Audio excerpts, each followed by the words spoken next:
सूरत शहर के विभिन्न विस्तार से आए हुए सभी माता पिता भाई बहनों को हमारे मध्य प्रदेश ग्वालियर से संभाजी नगर, छत्रपति संभाजी नगर, औरंगाबाद से आए हुए सुशील सिंह जी और मुंबई से आए हुए हमारे गुरु भाई, सौराष्ट्र से आए हुए मंसूर भाई, ऐसे अन्य प्रांतों से आए हुए सभी माता पिता भाई बहनों को बड़े प्रेम के साथ जय गुरुदेव।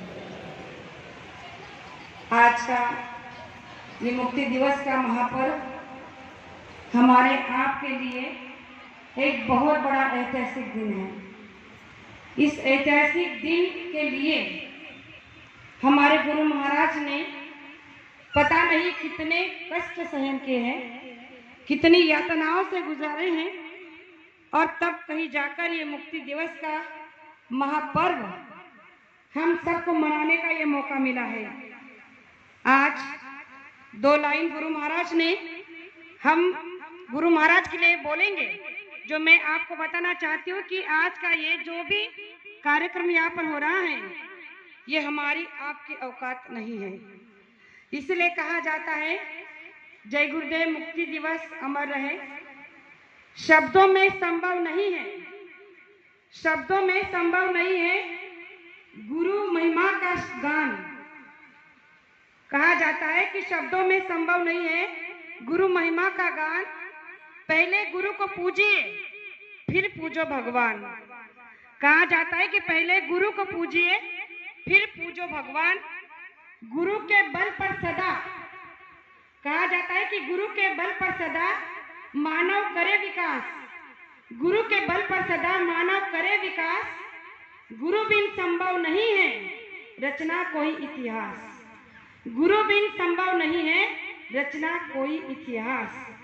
आज अगर ये इतिहास, हमने इतिहास की एक छोटी सी झलक जो हमारे पांडेसरा में जो ध्यान भजन मंदिर केंद्र पर हमारे यहाँ की सूरत संगत के प्रेमियों ने बड़े अनोखे तरीके से सजाई है, उस इतिहास को देखकर गुरु महाराज की ये प्यारी झलक याद आ गई कि इस इतिहास को रचना हमारे आपके संभव की बात नहीं है, ये उन्हीं की दया से हो सकता है।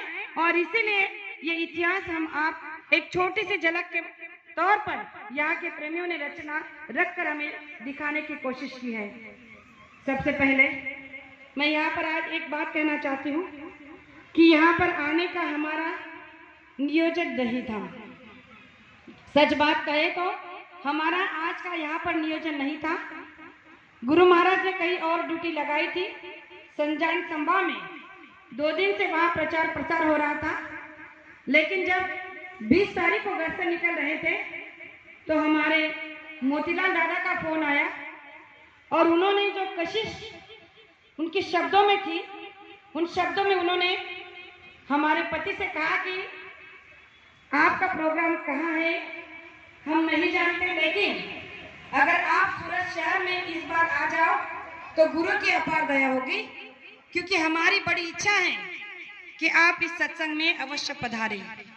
उसके बाद हमारे हितेश भाई ने भी हमें सत्संग मैसेज के तौर पर भेजा और कहा कि अगर आप आने की कोशिश करें तो बहुत अच्छा होगा। और देखिए, हमने कहा कि हम आने और जाने वाले नहीं होते, कहाँ कब जाना है ये गुरु महाराज तय करते हैं और कहाँ कब सत्संग देना है ये गुरु महाराज ही सोचते हैं।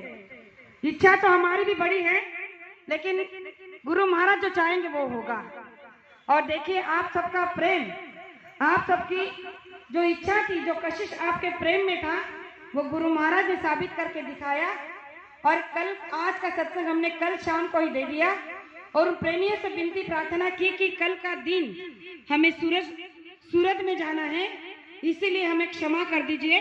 2 दिन हमने आपकी सेवा की है, लेकिन कल की सेवा गुरु महाराज कहीं और करवाना चाहते हैं, क्योंकि दिल में एक दर्द था जो गुरु महाराज से हमने बयां किया था। कहा जाता है कि एक घड़ी आधी में पुनिया, एक घड़ी आधी में पुनिया, तुलसी संगत साधकी कटे कोटि अपराध।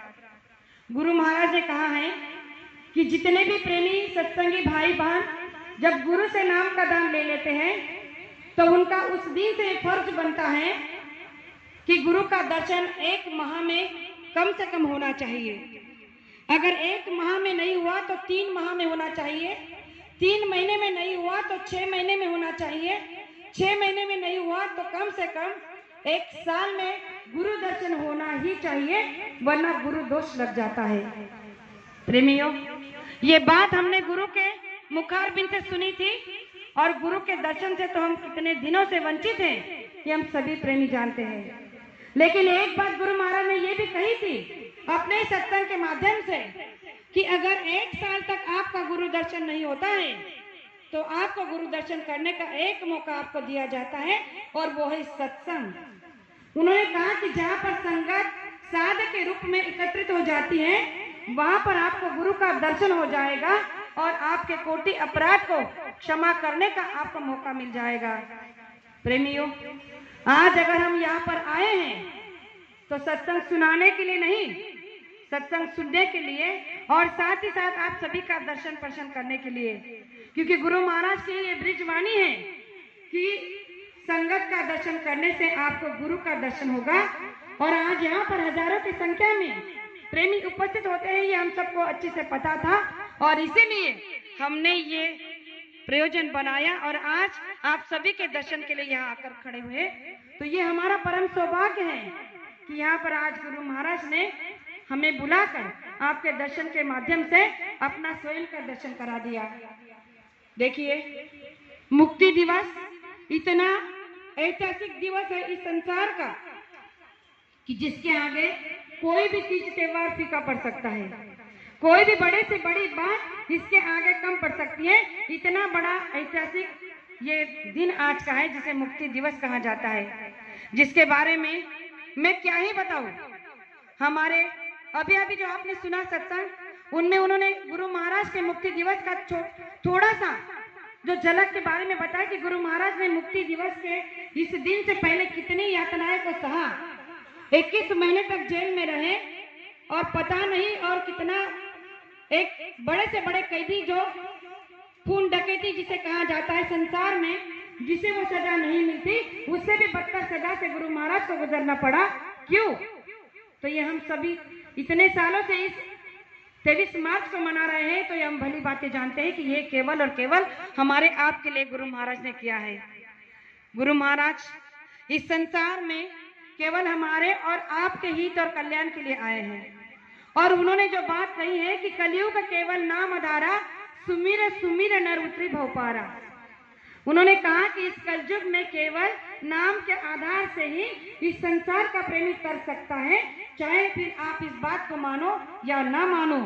लेकिन जो इस बात को मान लेगा वो भवसागर से पार हो जाएगा, जो इस बात को नहीं मानेगा उसे जन्म जन्म के चक्कर में फिर से डाल दिया जाएगा, फिर वही जन्मो वही मरो, लक्ष्य 84 की योनि से गुजरना पड़ेगा। इसलिए प्रेमियों, ये मुक्ति दिवस अमर रहे का नारा जो हम लगाते हैं, तो ये गुरु महाराज ने हमारे आपके लिए लगाया है। उन्होंने कहा कि आपकी जीवात्मा को मुक्ति मिले